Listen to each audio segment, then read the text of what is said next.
Wellington insisted when Copenhagen died, he had a military funeral like a general. That was how fond he was of this fantastic beast that took him into battle. We have this the New Zealand memorial over there, sorry. Also Machine Gun Corps, Commonwealth and fighter pilots. So many, many different regiments are celebrated on that square. On your left, coming up, is the statue of Achilles. This was the first nude male statue in London, caused an absolute shock. There was a public outcry. They had to add a fig leaf. But this was a couple of 100 years ago. And apparently people just keep stealing it. They stuck it on, people just take it off again. But there were ladies present at the unveiling. Disgraceful. We're coming on Park Lane at the moment. This is Park Lane. This building directly on the right hand side. If you can see the pictures on the ground floor with the circular pictures, those are by Damien Hirst. Very famous modern British artist who did the pickled shark and the pickled sheep. You might have heard of him. But that's 45 Park Lane, a very exclusive hotel which belongs to the Dorchester, the next hotel on the right hand side. Can't see any gold Porsches outside this morning, but sometimes you can. So this area was where they had a lot of really exclusive hotels in the 1800s, like the Grosvenor House, which is another hotel just here on the right hand side, where you had ensuite bathrooms, hot and cold running water, you know, in Victorian times. Wow, this was really something. Ballrooms, you can see ballroom here on the right hand side. They have a lot of very elegant formal parties taking place here in these rooms, sometimes celebrity events. You have a very interesting sculpture here, a modern one on the right, this curved wall. This is Animals in War, and it's to say thank you to animals who've helped us in different conflicts. You can see these sort of pack mules on this side looking a bit sad and, you know, working really hard on our behalf. And on the other side you've got a happy little horse and a dog, you know, coming out the other side of the conflict. And the inscription on there, you might be able to see it, is they had no choice, which is true, they didn't. I don't know how much they appreciate having their own memorial here in London, but it's a nice thought. Straight ahead of us is Marble Arch, which is a marble archway, funnily enough, that used to be an entranceway to Buckingham Palace. And Queen Victoria was the first queen to move in 1837. She didn't like this archway. Now there's various different stories. One of them is her coach didn't fit through the middle arch, so she had a hissy fit. Another story is that yes, it did, because her coronation coach came back through Buckingham Palace through that archway, but she didn't like it, so she invented this story. But anyway, she didn't like it, so she said take it away. There was a big remodelling in 1850 and she told them to put it somewhere else. Hyde Park on our left, the biggest of the London parks. 1.5 miles by a mile. That was originally hunting, well, originally it was agricultural land that belonged to the monks of Westminster Abbey. Henry VIII in 1536 took it off them and said, thank you very much, I'll have that. And he used it for hunting deer on horseback. So that's the origin of all of our London parks, is deer hunting for the royal family. Very decadent. But, you know, we have to say thank you, really, because now London is the greenest city of its size in the world, because 40% approximately of London's surface area is parkland. So we're very, very lucky. Straight ahead of us is the beginning of Oxford Street. You've got a couple of miles of shopping, high street shopping, affordable shopping. We're not talking about Prada, Gucci, Chanel. You know, this is everyday shops.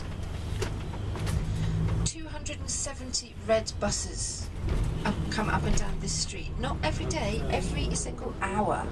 It's like a conveyor belt.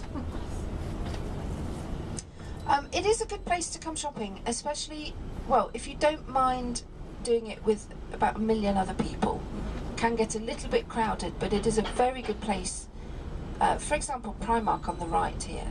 People seem to know about this from all over the world, which is ridiculously inexpensive clothing, really. And this is the road that Selfridges is on, the very famous store.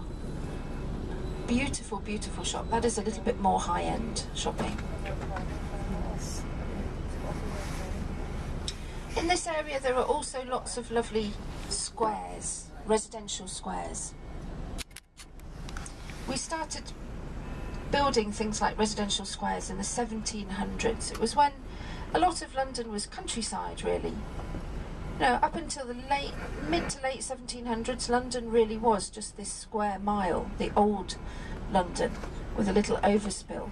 And then people started buying land. You had some big landowners like the Duke of Buckingham, Duke of Westminster, and they started speculative building projects. And they built these lovely squares with houses around them. These days they are what we call key squares, and that means if you see a London square with a garden in the middle, if there's a gate, that means you have to be a resident to use it. You have to have a key to go in the garden.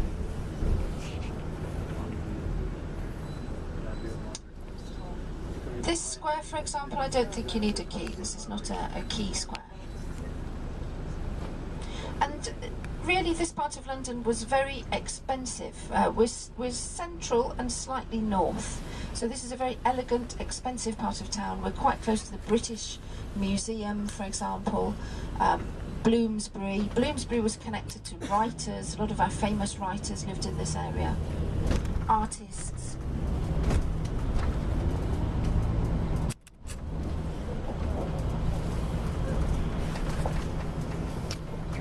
And wealthy people would have had a whole slice of one of these houses. So, for example, this block on our right, you would have had a whole slice. They look a bit narrow, but they're several rooms deep, as you can see from the side. The design, if you look at, they've always got normally 2 floors for the family. The first floor, as you go in, would have been welcoming rooms, reception rooms. You go up 1 floor. Actually, they often had 3 floors, 2 or 3 floors. Okay, 1 floor, reception rooms, dining room, the parlour. Another floor, very nice bedrooms for the family.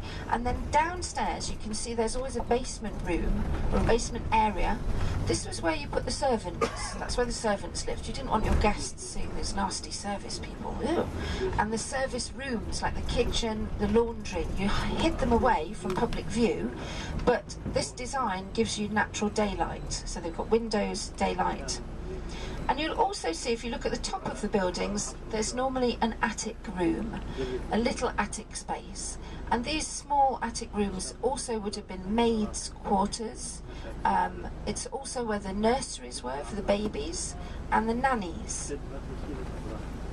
And this, well, a little bit closer to Victoria, really, talking of nannies, you know, Eaton Square is one of these big gated squares that I was telling you about. That's supposedly where Mary Poppins was living. That's where that story was based.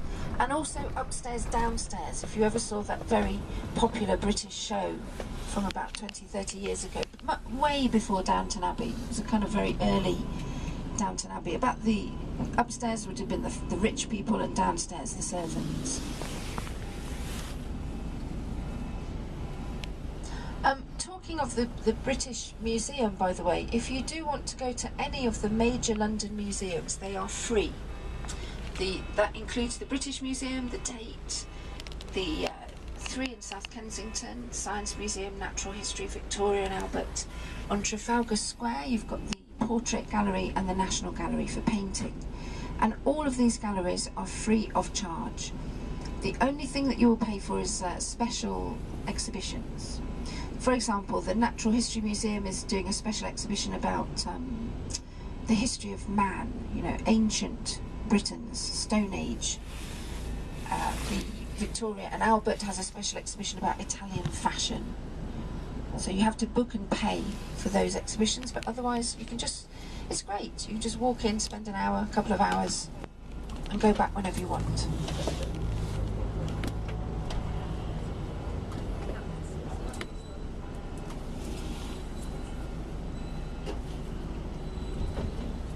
So we're heading out of London towards the west, towards the north. We're heading north.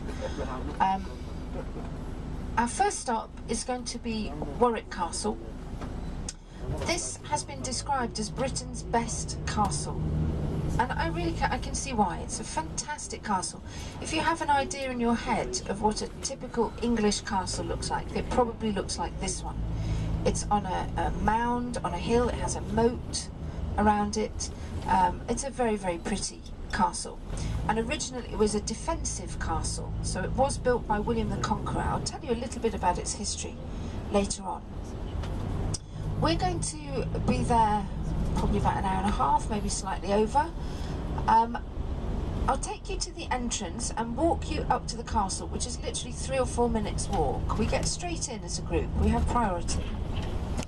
There's plenty to do, which I'll explain before we get there. There's different things that you can go and visit. These days Warwick Castle is run by the same people who run Madame Tussauds, the wax museum. So it's very well maintained, organised, and there's plenty of activities. You can go and look at the rooms, the inside of the castle. We'll have an hour and a half there, okay, and I'll explain some of the other activities. There are restrooms, of course, there are cafes if you want to get a coffee and something to eat, and plenty of things to go and look at. The gardens are great. We just have to keep our fingers crossed about the weather today, guys. You're going to have to be British today. Be optimistic. It's not going to rain, but do bring your umbrella. Okay, the forecast is a bit... but there's plenty of things to do inside Warwick Castle anyway. There's plenty of inside areas. So we have an hour and a half there. And then we meet back on the coach afterwards. Sometimes they offer free guided tours as well if you want to go on them. There may be a guided tour or something, an activity that you can go and visit during the time that we're there. Then it's only half an hour to Stratford-on-Avon, Shakespeare's birthplace. And we're going to visit Shakespeare's Birthplace Museum. So this is the house where he was born and grew up, not the house where he lived as an adult. It's a beautiful little house. I mean, it's a tiny little museum. It doesn't take long to go and have a look at. You'll see the bed where he was born. You'll see his father's glove-making workshop, kitchen. Yeah, it's a really nice little house with a very pretty garden as well. And you'll have time for lunch in Warwick. This is a kind of unusual Evan Evans tour in that you actually have time to sit down and go and have some lunch. A lot of them are very, very, very busy, and you're eating sandwiches on the coach. If you would like to do that, that's no problem, all right? Please keep Bob's coach nice and tidy. But if you want to bring cold food or drinks on board, that's fine. Please don't bring hot coffee. It's just company policy, health and safety. If we have to break suddenly, we don't want you to be wearing boiling hot coffee or throwing it over the lawyer sitting in the seat in front of you either. And no hot food, please, because it'll smell. So, Stratford, we park 3 minutes walk from the centre of town and Shakespeare's Birthplace Museum, and you'll be able to go and do some shopping as well if you want to have a look at some shops. Then we have this beautiful drive through the Cotswolds. We're on small country lanes. You're going to see little villages and farms and country churches. Absolutely beautiful. That's about an hour and a quarter. And in Oxford, I'm going to take you on a walking tour if you would like to come. Okay? If you don't want to come, that's fine. It's a democracy. It's not a dictatorship. But I'm offering a walking tour if you'd like to do it. And we have some machines with earpieces. So I've got a little microphone. It's like sitting on the coach. You can hear me over the traffic, but you don't have to literally stand 2 inches away from me. You can be taking photos and you can hear me easily.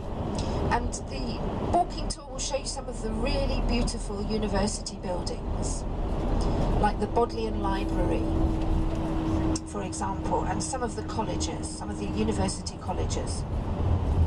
And that lasts about 40 minutes, the walk, and then you'll have about half an hour free time to get a coffee, buy some souvenirs if you want to. And the coach will pick us up in the same place as it drops us off. And then we should be back in London, well, approximately 7:30. Okay, it might be a bit later. It depends. traffic, all sorts of things. The last drop-off this afternoon, or this evening rather, is Victoria Underground Station. That's the last stop. We'll be coming back into the west of the city, so we'll do a few other stops on the way, and I'll let you know later on. I'll confirm what those stops will be, and I'll also give you some advice about which is closest to your hotel and how to get back there.